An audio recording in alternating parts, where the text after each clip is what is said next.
돌이 아닌 은혜를 잡아라입니다. 돌이 아닌 은혜를 잡아라라는 말씀으로 같이 함께 우리 또 말씀을 나누도록 하겠습니다. 자, 오늘 본문의 말씀은요, 가늠한 여인을 서기관과 바리새인들이 잡아가지고 옵니다.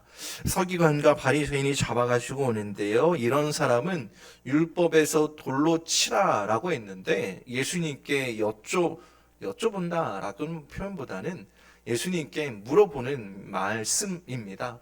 예수님께서는 이 여인을 어떻게 할 겁니까? 라고 이 서기관과 바리새인들이 예수님께 물어봅니다.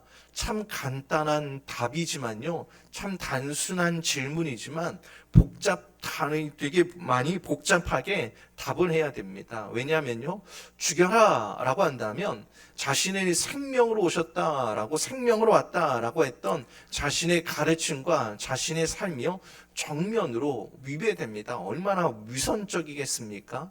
자, 그렇다고 돌로 치라라고 해서 그게 단순하게 끝나는 문제가 아닙니다. 이게 그냥 율법의 문제가 아니라요, 잘 보시면 정치적인 문제도 있습니다.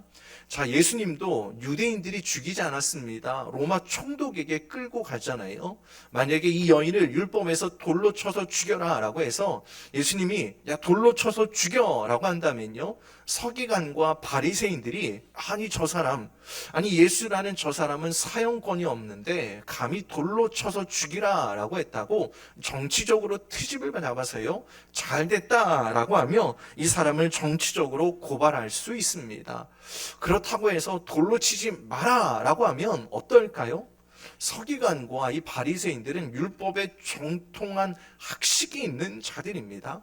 그런데 율법에서 분명히 명령하고 있는 것을 정면으로 반박하면 하나님께서 말씀하신 이 율법을 온전히 거스르는 자이고 율법의 파기자가 됩니다. 그러니 이러지도 저러지도 못하는 그런 상황입니다. 우리야 이 답에 대해서 너무나도 잘 알고 있는 말씀이지만 당시 이 사람들이 이것을 모르고 예수님께 왔던 겁니다. 그런데 예수님께서 이 상황 가운데 지혜롭게 잘 문제를 풀어 나가십니다. 예수님께서 보여주신 이 지혜의 모습을 통해, 이 말씀을 통해 같이 함께 은혜를 나누려고 합니다. 우리 첫 번째로 같이 함께 읽겠습니다. 읽습니다. 시작. 내가 있는 자리, 있어야 할 자리입니다. 내가 있는 자리, 내가 있어야 할 자리라는 말씀을 가지고 같이 함께 우리 또 말씀을 나눌 텐데요. 먼저 한번 이 오늘 말씀에서 이 가늠한 여인이 죄인으로 옵니다. 죄인으로 나오는데요. 누구든지 이 말씀을 보면 어디에 초점이 맞춰질까요? 이 여인에게 초점이 맞춰지는 것은 당연합니다. 이 여인이 죽을까? 여인이 살까? 어떻게 이 여인을 대할까라는 것에 온전히 집중되게 되는데요. 그런데 오늘 말씀에서는요, 이 여인 말고 또 다른 악한 죄인들의 모습이 있습니다. 누가 나올까요? 누가 이 악한 죄인들의 모습이 여인이 아니라 다른 사람도 분명히 나오는데, 첫 번째로는요, 서기관들과 바리새인들입니다. 서기관과 바리새인들이 이 여인 못지않게 악합니다. 왜 악하죠? 자, 한번 우리 말씀을 통해서 한번 볼 텐데요. 자, 간음은 혼자 합니까? 꼭 둘이 있어야 됩니까? 간음은 혼자서 못 하잖아요. 아시잖아요. 근데 오늘 잡아온 사람이 있습니다. 누구만 잡아왔죠? 남자는 어디 갔을까요? 저는 이 말씀 보면 참 의아스럽습니다. 남자는 어디 갔지? 왜 남자는 없을까? 자, 분명히 구약의 말씀에 보면 간음한 사람은 둘 다 죽여야 됩니다. 그래서 신명기 22장 말씀에 보면 이렇게 말씀합니다. 같이 함께 화면 보고 읽겠습니다. 시작. 어떤 남자가 유부녀와 동침한 것이 드러나거든 그 동침한 남자와 그 여자를 둘 다 죽여 이스라엘 중에 악을 제하지니라. 둘 다 어떻게 하라고요? 둘 다 죽여라고 이야기합니다. 그래서 이 여인에 대해서도 한번 이렇게 보는 말씀들이 있고 한데요. 여하튼 뭐 그거는 시간 관계상 넘어가고요. 제일 중요한 건 가늠하면 둘 다 잡아와서 둘 다 죽여야 되는데 오늘 이 여인만 데리고 옵니다. 왜 이 여인만 데려왔냐면 말씀에서 우리가 한번 그 의도를 찾아볼 수 있는데요. 6절 말씀에 이렇게 말씀합니다. 6절 말씀 같이 함께 읽겠습니다. 그들이 이렇게 말함은 고발할 조건을 얻고자 하여 예수를 시험함이러라. 예수께서 몸을 굽히사 손가락으로 땅에 쓰시니 그들이 이렇게 말하면 뭐 하려고요? 고발할 조건을 얻기 위해 예수를 시험했다라고 말씀하고 있습니다. 자, 시험이라는 건 우리 성도님들 너무나도 잘 알아서 잘 아실 텐데 시험에는 두 가지가 있습니다. 어떤 것이 있죠? 테스트 그리고 유혹이 있습니다. 이 관문을 통과하면 뭔가 더 큰 은혜, 더 큰 축복을 주기 위한 테스트가 있고요. 이 시험에 넘어가면 죄송합니다. 이런 표현에서 인생 끝나는 겁니다. 인생 끝나는 유혹이 있습니다. 그런데 6절 말씀에 있는 서기관과 바리새인들이 예수님의 이 말씀을 이것을 고발하여서 시험하려고 했다라는 여기 시험은요 유혹하는 겁니다. 걸려들면 끝나는 겁니다. 걸리면 끝나는 겁니다. 예수님이 과연 어떤 말씀으로 어떤 가르침을 할까라는 것이 궁금한 것이 아니라 이 여인에 대해서 어떻게 이야기하든지 뭐라고 이야기하든지 어느 정도 예상 질문을 뽑아와서 예수님이 이렇게 이야기하면 잘 됐다, 잘 걸렸다, 옳거니 하며 고발하려고 그 근거를 찾는 겁니다. 근데 사람이 제일 못된 것이 뭔지 아십니까? 제일 못된 것이요. 내 목적을 이루기 위해서요 사람을 이용하는 겁니다. 그렇잖아요. 오늘 서기관과 바리새인들의 모습을 한번 보십시오. 이들이 얼마나 악랄합니까? 자기의 목적을 이루기 위해 자기가 예수님을 트집잡기 위해 예수님을 고발하기 위해서 여인을 붙잡는데 여인을 책잡는 것이 아니라요 지금 뭘 담보를 하고 있죠? 여인의 목숨이에요. 그렇잖아요. 여인의 목숨입니다. 여인의 목숨까지 담보를 하고 있는데요. 자, 우리 성도님들 이 앞전에까지는 말씀의 배경이 초막절입니다. 초막절. 초막절은요 이스라엘의 3대 절기이기 때문에 디아스포라라고 이야기하는 흩어져 있는 유대인들이요 무조건 예루살렘에 와야 돼요. 무조건 예루살렘에 와야 되는데 오늘 말씀의 1절부터 잘 보시면 예수님께서 성전에서 가르치시는데 그 중에 앉아서 가르치고 사람들이 많이 모여 있을 겁니다. 초막절 다음 날이기 때문에 사람들이 많이 모여 있습니다. 사람들이 많이 모여 있는 그 가운데 그 회중 가운데 이 서기관과 바리새인이 가늠한 여인을 끌고 옵니다.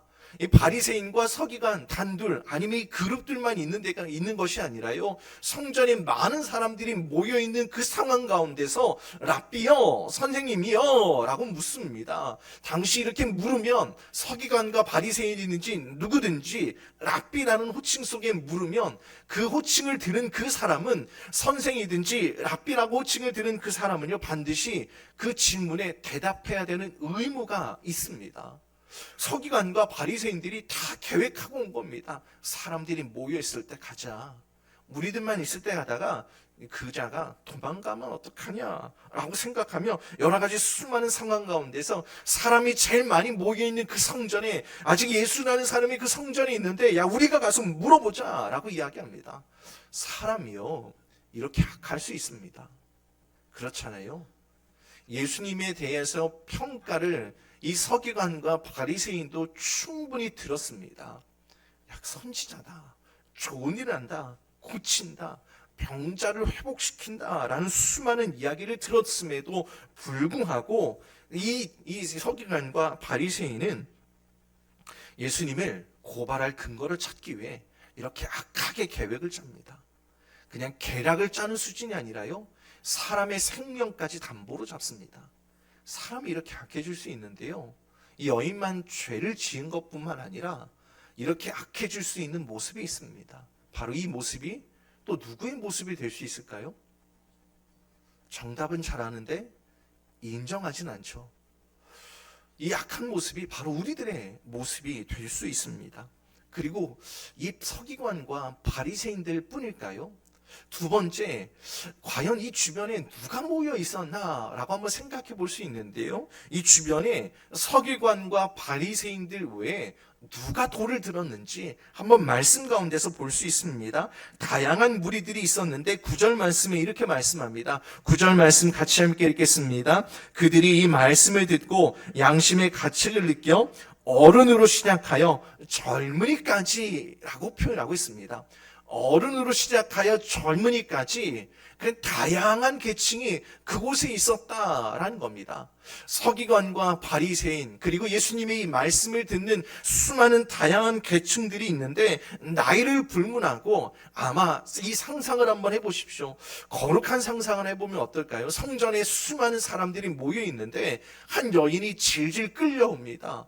왜 저럴까? 저 여인은 뭘까? 무슨 이유 때문에 저렇게 끌려왔을까라고 사람들이 다 집중하는데 서기관과 바리새인이 이 여인을 예수님 앞에 딱 이렇게 누인 다음에 예수님이 향해 묻습니다. 가늠한 여인인데 당신은 어떻게 할 거냐? 율법에는 돌로 치라라고 하는데 당신은 어떻게 할 거냐라는 이야기를 듣는 순간 사람들이 주변에 있던 돌들을 하나씩 듭니다. 야, 가늠한 여인이야? 돌로 쳐 죽여야지. 돌로 쳐서 간절히 죽여야지라고 생각하고 있습니다. 어떤 생각이 들까요? 야, 이 성전에 저 가늠한 여인이 잡혀왔는데 사람들이 흥분합니다. 야, 돌로 쳐 죽여. 야, 돌 어딨어? 나도. 야, 그거 나도 줘. 라고 하며 돌을 손에 하나씩 듭니다. 사람들이 어떨까요? 분위기가? 야, 너도 돌로 쳐 죽이려고? 야, 나도 하나만 줘라. 나도 하나만 줄 수 없겠니? 라고 할까요? 야, 감히 어떻게 가늠한 여인이 그리고 성전에 라고 하며 사람들이 한둘씩 흥분하기 시작합니다. 사람들이 하나둘씩 흥분하며 돌을 듭니다. 근데 우리가 한번 잘 생각해 볼까요? 이 모습 속에서 우리들의 모습을 한번 찾아볼 수 있는데요. 사람들이 흥분하며 가늠한 여인을 향해 돌로 쳐서 죽이려고 할 때 그 모습이 뭘 이야기하는 걸까요? 그 모습 속에는요, 이렇게 이야기할 수 있습니다. 가늠한 것뿐만이 아니라요, 이런저런 죄인들을 대하는 태도 가운데서 똑같이 돌을 들고 쳐 죽이려고 하는 그 모습 속에 나는 저런 죄를 짓지 않는다라고 강력하게 어필하는 겁니다. 만약에 그 현장에서 돌을 들지 않고 나는 못 죽이겠어 라고 하면 어떨까요? 너도 똑같은 죄 졌지. 너도 가늠했구나. 너도 저런 죄를 지었구나 라고 똑같이 의심받을 수 있습니다. 그래서요, 세상에서 이런 일이 벌어질 때 우리는 똑같이 돌을 들고 똑같이 던지려고 합니다. 왜죠? 나는 저런 죄를 짓지 않아 라고 강력하게 이야기할 수 있는 통로가 되기 때문입니다. 그래서 그들의 모습을 통해서, 이런 모습을 통해서 나는 저런 죄를 짓지 않아, 나는 저런 죄인과 달라 라고 하며 내 자신의 결백함을 증명하게 되는 통로가 됩니다. 우리가 한번 생각해 볼 것이 있습니다. 이 말씀 우리가 너무나도 잘 아는 말씀인데요, 이 말씀을 통해 우리들은 어떤 자리에 있어야 된다라고 생각합니까? 내가 있어야 될 자리, 내가 있는 자리는요, 돌을 들고 있는 자리입니다. 왜냐고요? 나는 저런 죄 짓지 않거든요. 그래서 내가 있어야 될 자리는 돌을 들고 있는 자리고요. 내가 있는 자리는 돌을 던져야 되는 그 자리에 내가 있다, 내가 있어야 한다라고 생각하시면요, 아니요, 진짜 있어야 되는 자리는 어떤 자리입니까? 죄인의 그 자리입니다. 내가 바로 그 자리에 있어야 된다라는 겁니다. 그래서요, 우리가 신앙생활하면서 우리가 알아야 될 것, 우리가 깨달아야 될 것, 우리가 봐야 되는 것은 무엇이냐면요, 내가 죄인이다, 네가 죄인이다. 화면 보고 한번 보겠습니다. 화면에 이렇게 말씀하고 있는데 같이 읽겠습니다. 시작. 내가 죄인이다가 아니라 내가 죄인이다를 먼저 깨닫고 고백하는 자리에 있어야 하는 겁니다. 그렇잖아요. 네가 죄인이다, 너가 죄인이다, 이게 아니라요, 내가 죄인인데, 이것을 먼저 우리가 깨닫고 고백할 수 있는 자리에 있어야 하는 것입니다. 이것이 바로 내가 있어야 되는 자리라는 것을 잘 명심하시고 이 말씀을 통해 이것을 볼 수 있는 우리 성도님들 되시기를 축복합니다. 두 번째로 우리가 같이 함께 읽겠습니다. 두 번째 읽습니다. 시작. 대립이 아니라 권위이다라는 겁니다. 대립이 아니라 권위이다라는 겁니다. 바리새인들과 서기관들의 이야기가 잘 한번 보십시오. 틀린 이야기입니까? 틀린 이야기인가요? 혼란스러우신가요? 아니요, 틀리지 않아요. 틀린 이야기 아닙니다. 맞잖아요. 가늠한 여인, 하나님께서도 분명히 죽여라 라고 말씀했습니다. 근데 맞는 이야기를, 진리를 가지고 계신, 진리 그 근본 대신 예수님께 묻습니다. 어떻게 해야 되죠? 우리가 이걸 어떻게 좀 이해하고 어떻게 바라봐야 될까요? 참 이게 어렵습니다. 옳은 것과 옳은 것이 부딪힙니다. 진리와 진리가 부딪힙니다. 그렇잖아요. 물론 이 서기관과 바리새인은 이 진리를 이용하고 있지만 그 상황을 본다면 진리와 진리가 부딪히는 거고요. 옳은 것과 옳은 것이 부딪힙니다. 참 이게 어렵습니다. 이게 진짜 어렵습니다. 저도 사역하면서요. 교회 일이 어려운 게 바로 이겁니다. 옳고 옳은 게 부딪히거든요. 맞고 맞는 게 부딪히거든요. 틀리지 않습니다. 진리와 진리가 부딪힙니다. 그러니 참 힘들고, 그러니 참 어렵고, 그러니 참 아픕니다. 오늘의 상황도 맞습니다. 오늘의 상황도요, 옳다, 그리고 진리다라고 믿는 서기관과 바리새인들의 이야기가 부딪히고요. 이 진리가 예수님의 말씀과 예수님의 행동과 부딪힐 수밖에 없는 상황이 있습니다. 어떻게 해야 될까요? 어떻게 돌파구를 좀 생각해야 될까요? 오늘 예수님께서는요, 이 진리를 들고 오는 이 서기관과 바리새인들과 싸우지 않고 대립하지 않고요, 권위를 가지고 이 문제를 풀어 나갑니다. 권위, 지난 시간에도 지난주에도 말씀드렸습니다. 예수님께서 가지고 계신 말씀의 권위, 우리도 그 말씀의 권위에 굴복해야 되는데 우리는 자꾸 말씀의 권위에 굴복하지 않고 세상의 권위, 세상의 명령에 굴복하다 보니까 그게 힘이 있는 것 같아서 자꾸 우리도 그런 힘을 쫓아간다라고 말씀드렸습니다. 그런데 오늘 예수님께서는요, 이 대립적인 상황에서 말씀의 권위를 가지고 말씀하십니다. 사람들이 흥분하며 예수님이 향해 어떻게 하면 되는지 빨리 알려달라라고 하는데요, 절대 풀지 못하는, 성경학자들도 풀지 못하는 수많은 논쟁거리가 되는 그 모습을 예수님이 하십니다. 예수님이 뭐 하셨죠?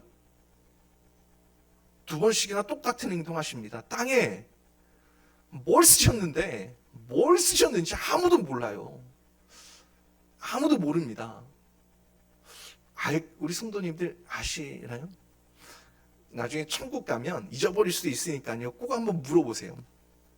가늠한 여인 앞에 두고 뭘 쓰셨습니까? 라고 한번 물어보세요. 굳이 성경에서 이야기하고 있지 않은 것을 이렇게 저렇게 했다라고 주장하며 괜히 논쟁거리를 만들 필요는 없습니다. 아직도 풀지 못하는 수수께끼, 예수님께서 뭘 쓰셨는데, 한번 우리가 이렇게 생각하면 어떨까요? 뭘 쓰셨는지 궁금해하기보다는 이런 상황 속에서 우리들은 이렇게 바닥에 무언가를 쓸 수 있는 여유를 가질 수 있으십니까?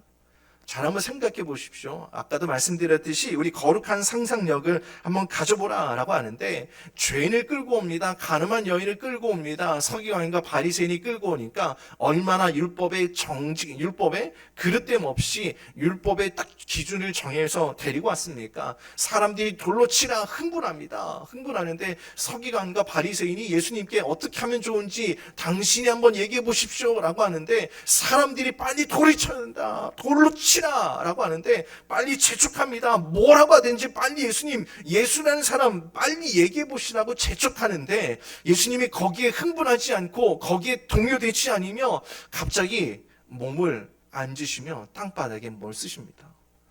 우리는 이때 정신 차릴 수 있을까요? 우리 혹시 사고나 보신 분 있으실 텐데, 교통사고 하나만 당해도 정신이 없습니다. 뭐 빨리 해야 되는데 상대방이 이렇게 하자 그러면 그러면 되는 줄 알고 보냈다가 나중에 후회하고 그러잖아요. 사고 하나만 놔둬도 정황이 없는데 이 사람들이 흥분한 이 상황 가운데서 예수님께서는 땅바닥에 뭘 쓰십니다. 뭐라고 썼을까요? 조용히 해라. 너네들이 죄가 있냐? 죄가 없냐? 뭐라고 쓰셨겠는데, 여하튼 예수님이 여유를 가십니다. 바닥에 예수님께서 무언가를 쓰는 동안에요, 아마 이렇게 되지 않았을까라고 생각해 봅니다. 물론 틀릴 수도 있습니다. 아닐 수도 있고요. 말씀에선 정확하게 나와 있지 않기 때문이에요. 사람들이 흥분하면서 예수님 빨리 대답해 라고 이야기할 때 예수님이 몸을 숙여 땅에 글을 쓰는데 사람들이 그것을 보면서 막 흥분했던 그 흥분, 뭐라고 웅성거리며 뭐라고 외쳤던 그 소리들이 점점 조용해지지 않을까요? 점점 그렇게 잠잠해지는 그 상황 가운데서 예수님이 뭐라고 말씀하십니까? 너희 중에 죄 없는 자가 돌로 치라 라고 이야기합니다. 너희 중에 죄 없는 자가 돌로 치라. 자, 우리 성도님들 너무 순수해서요, 이거 있는 그대로 다 받아들이시잖아요. 그렇잖아요. 너희 중에 죄 없는 자가 돌로 치라고 하는데 다들 돌을 내려놓습니다. 그런데 우리 그렇게 생각할 수 있지 않을까요? 아니, 죄 없는 자가 돌로 치라. 야, 그건 네 얘기고 나는 돌로 치겠다라고 하며 나는 돌로 칠 텐다. 야, 너나 그렇게 해라. 야, 네가 그럼 나를 돌로 쳐라. 나는 저 여인 돌로 치겠다.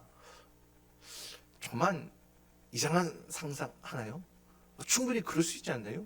예수님이 너희 중에 죄 없는 자가 돌로 치라라고 하는데 무슨 쓸데없는 얘기하고 있어. 저 앞에 죄인이 있는데 나는 돌로 치는다 라고 하며 너나 그렇게 내가 죄가 없는 사람이다 라고 그렇게 생각할 수 있습니다. 그런데 진짜로 돌이 하나 날라옵니다.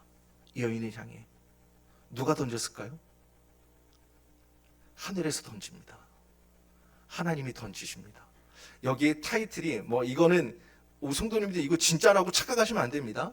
성도님들 웃으시라고 한 얘기인데 아들을 방해하는 아버지라는 글이 있더라고요. 아들을 방해하는 아버지. 너희 중에 죄 없는 자가 돌로 치라 라고 했더니 하늘에서 돌이 하나 던져옵니다. 예수님이 누구야? 누가 던졌어? 라고 하니까 내가 던졌다 라고 하며 하나님께서 돌을 던지셨습니다.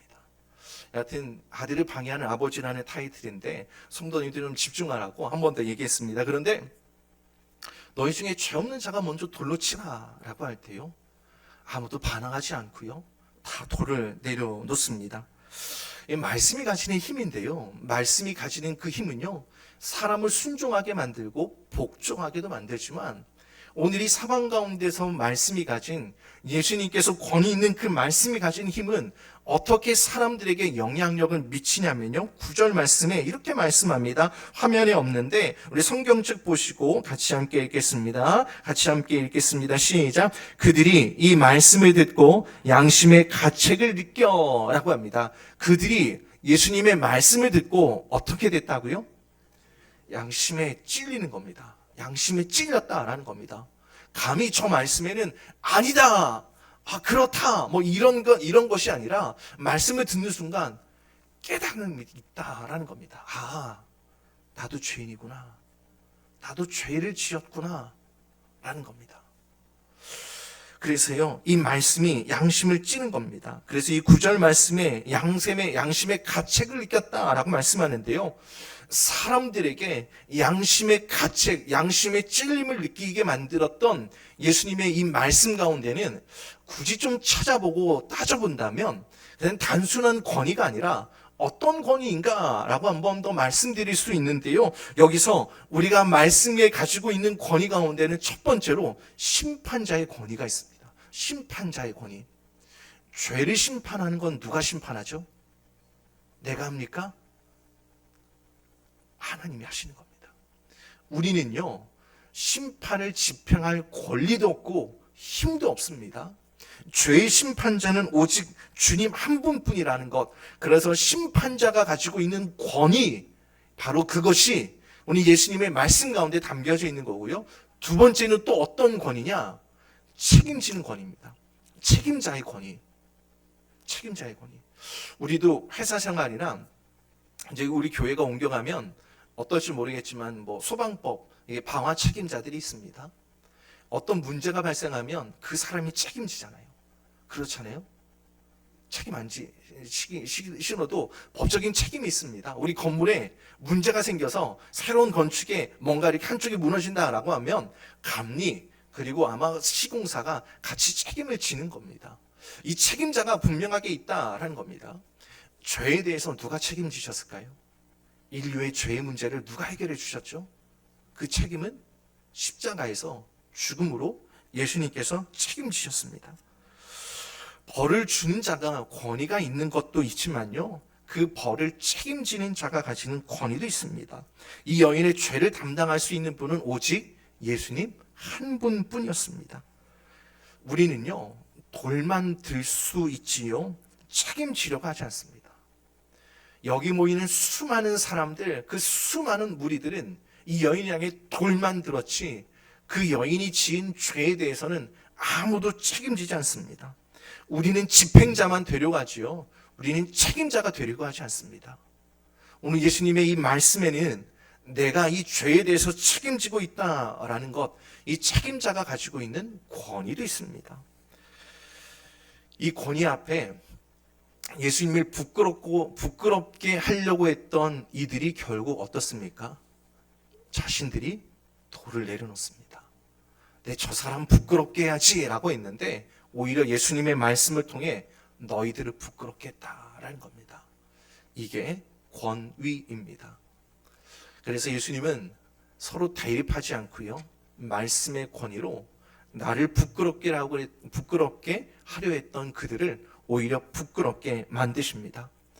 우리들도요, 예수님께서 가지고 계시는 이러한 권위를 가짐으로 인해서 세상에서 우리가 믿음으로 당당하게 담대하게 살아가시되 예수님처럼 마음을 움직이시는 권위자가 되시기를 축복합니다. 우리에게 더 필요한 것이고요, 그리스도인들에게 요즘 더 필요한 겁니다. 저를 포함해서 저는 예외가 될 수 없습니다. 늘 말씀을 전하는 자에게 우리 성도님들 착각하지 마십시오. 목사님은 괜찮은가?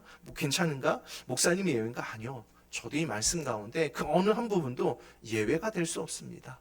저에게도 같이 포함되는 말씀입니다. 그러니 우리 성도님들도요, 이 말씀의 권위로 사람의 마음도 움직이시고 사람의 마음을 움직이시는 그런 권위자가 되시기를 축복합니다. 마지막 세 번째, 우리 같이 함께 읽겠습니다. 같이 읽습니다. 시작. 예수님께서 회복시켜 주신다입니다. 예수님께서 회복시켜 주신다. 자, 한번 생각해 보겠습니다. 우리 성도님들 머릿속에서 한번 생각해 보시고 상상해 보십시오. 이 여인에게 미래가 있을까요? 가늠한 여인도 잘 알 겁니다. 내 미래, 내 앞날 어떻죠? 서기관과 바리새인들이 계략적을 짭니다. 아마 남자를 풀어줬던 그 이유는 아마 이 남자와 짜지 않았을까 싶습니다. 야, 너 이 여인과 이렇게 해서 가늠해. 그러면 우리가 너를 이렇게 막 잡을 테니까 너는 그 타이밍에 은근슬쩍 도망가. 우리는 여인만 잡을 테니까 라고 다 계획하고 다 기획한 범죄입니다. 이 여인도 나중에서야 깨달을 수 있겠죠. 모를 수도 있고요. 그런데 중요한 건 간음해서 붙잡혀 오는 이 여인도 자기의 앞날을 압니다. 나 죽었구나. 내 인생 끝이구나. 더 이상 내 가족들 볼 수 없구나. 그래서 미래도 없고 사람들에게 끌려오는 이 여인의 모습 속에는 가치도 없습니다. 구원받을 필요는 더더욱 없어 보입니다. 바리새인과 서기관들의 눈에는 구원조차 필요 없는 여인입니다.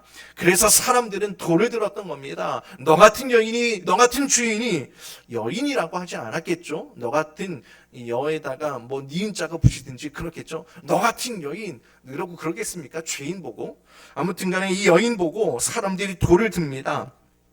사람들이 여인을 볼 때 시선이 어떨까요? 어떤 시선으로 쳐다보겠습니까? 이 죄인이 끌려올 때 얼마나 경멸의 대상으로 볼 수 있겠습니까?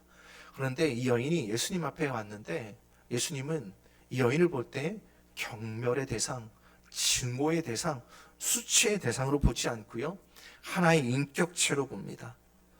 가장 먼저 이 결과들을 잘 알고 있으니까 그렇겠지만요, 근데 이 여인을 부를 때 어떻게 예수님이 부르십니까? 10절 말씀에 이렇게 말씀합니다. 10절 말씀 같이 함께 읽겠습니다. 예수께서 일어나사 여자 외에 아무도 없는 것을 보시고 이르시되 여자여, 너를 고발하던 그들이 어디 있느냐? 너를 정죄한 자가 없느냐라고 묻습니다. 자, 이 여인을 부를 때 어떻게 불렀죠? 여자여 부릅니다. 혹시 우리 성도님들 기억나실지 모르겠지만 요한복음 가나안 혼인잔치 때 예수님께서 자신의 어머니 마리아를 향해 뭐라고 부르셨죠? 여자여, 그게 나와 무슨 상관이 있습니까? 라고 합니다. 여자여 라고 하는데요, 이 여자여, 그때도 말씀드렸습니다. 자신의 어머님을 향해 여자여 부를 때 이거는 좀 죄송한 표현이지만 싸가지 없는 표현이 아니라요, 여자에 대한 극존칭이다 라고 말씀드렸습니다. 그래서 사람들은 경멸의 대상으로 이 여인을 끌고 왔지만 예수님께서는 경멸의 대상이 아니라 하나의 인격체, 구원받을 대상으로 보였던 것입니다. 그래서 이 여인을 향해도 존칭을 쓰고 있습니다. 언제 이런 존칭이 나올까요? 모두 가고 아무도 없습니다. 이 상황이 한번 어떨까요? 마음 가운데 이 여인에게 어떠한 마음이 밀려올까요? 조금 전까지만 해도 사람들이 흥분해가지고 돌로 쳐 죽이자, 돌로 쳐 죽여야 돼. 야 기다려봐, 예수님이 뭐라고 말씀하시는지 듣고 움직이자, 듣고 행동하자라고 하는 그때 너희 중에 죄 없는 자가 먼저 돌로 치라 라는 이야기를 듣고 어른부터 청년까지 그 이야기에 양심이 찔려 돌을 하나씩 내려놓고 다 떠납니다. 다 떠나고 오직 예수님과 여인만 있는 그 자리에서 예수님께서 이 여인을 향해 이야기합니다. 여자여 라고 물어봅니다. 여자여 라고 부릅니다. 너를 고발한 자들이 어디 있냐? 여인이 얼마나 큰 위안을 얻고 얼마나 큰 안심을 얻었겠습니까? 이제 죽었구나 라고 생각하면 수치와 모욕 속에 비참하게 끌려왔던 여인인데, 그런데 지금은 이 여인이 예수님과 단둘이 있는데 사람들에게 당했던 수치와 모욕은 사라집니다. 여자여 라고 부르는 그 순간에 여인의 마음 가운데 무언가 말할 수 없는 감동과 은혜가 밀려옵니다. 한 번도 경험해보지 못했던 그 인자한 목소리 가운데서 이 여인이 평안함을 얻습니다. 화면 보고 우리 같이 함께 읽겠습니다. 같이 읽습니다. 시작. 여인이 긍휼을 얻고 인격적인 대우를 얻었던 것은 오직 예수님 앞에서 예수님과 함께 있을 때였습니다. 사람들 앞에서는 결코 느낄 수 없었던 마음의 평안이 오직 예수님 앞에서 예수님과 함께 있을 때에만 경험하게 됩니다. 서기관과 바리새인들은 자신의 의로움을 과시하기 위해서 정죄할 뿐 아니라 정죄받은 자에게 벌까지 내립니다. 하지만 예수님은 자신의 앞에서 어떤 이도 자기의 의를 주장할 수 없도록 예수님이 이렇게 만드셨습니다. 그래서 사람들인 여인을 자신들의 목적을 이용하기 위해 여인을 데려왔지만, 하지만 주님은 이용하지 않으시고 여인을 구원하십니다. 우리도 예수님 앞에서 온전히 회복될 수 있습니다. 사람들은 우리를 보고 뭐라고 하죠? 너 같은 사람이, 당신이 너 주제에, 아이고, 앞에서는 뭐라고 잘 칭찬할 수 있고 좋은 얘기할 수 있지만요, 뒤돌아서면 어떨까요? 뒤돌아서면 어떻게 뭐라고 이야기할지 모릅니다. 사람의 마음이 어떨지 모르지만, 그런데 우리가 그런 사람들에게 둘러싸여 있지 말고요, 오직 나를 인정해 주시고 나를 받아주시고 나를 위로해 주시는 주님 앞에서 주님과 함께 있는 우리 믿음의 성도님들 되시기를 축복합니다. 오늘 말씀을 좀 정리하도록 하겠습니다. 이 말씀을 들을 때 우리 성도님들은 어떤 생각이 드십니까? 아니, 예수님, 죄에 대해서 너무 가볍게 생각하는 거 아니야? 아니면 가늠한 여인에 대해서 그래도 뭔가 예수님이 징계를 해야 되는 것 아닌가? 벌을 내려야 되는 것 아닌가? 라고 생각할 수 있습니다. 우리의 생각, 우리의 논리, 우리의 신앙의 경험으로는 그렇습니다. 그런데 예수님께서도 분명히 말씀하십니다. 죄를 가볍게 여기시는 게 아니라 우리 주님께서는요, 죄를 짓지 말라라고 기회를 주십니다.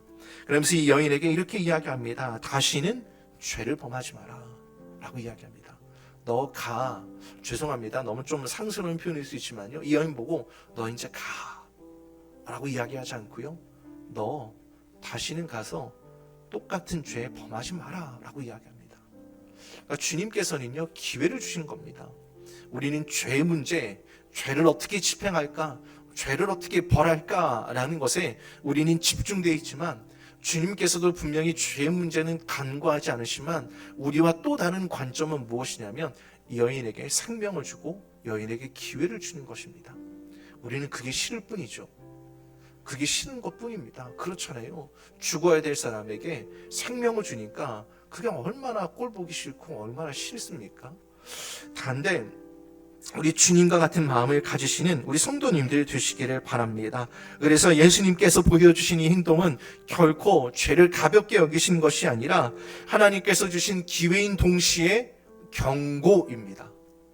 기회이자 경고라는 것, 우리 성도님들 잘 명심하시면서 우리 주님께서 주신 이 기회를 우리는 돌을 들지 마시고요, 언제나 은혜를 내 손에 잡으셔서 사람의 마음까지도 움직일 수 있는 참된 믿음의 사람, 참된 은혜의 사람 되시는 우리 성도님들 되시기를 축복합니다.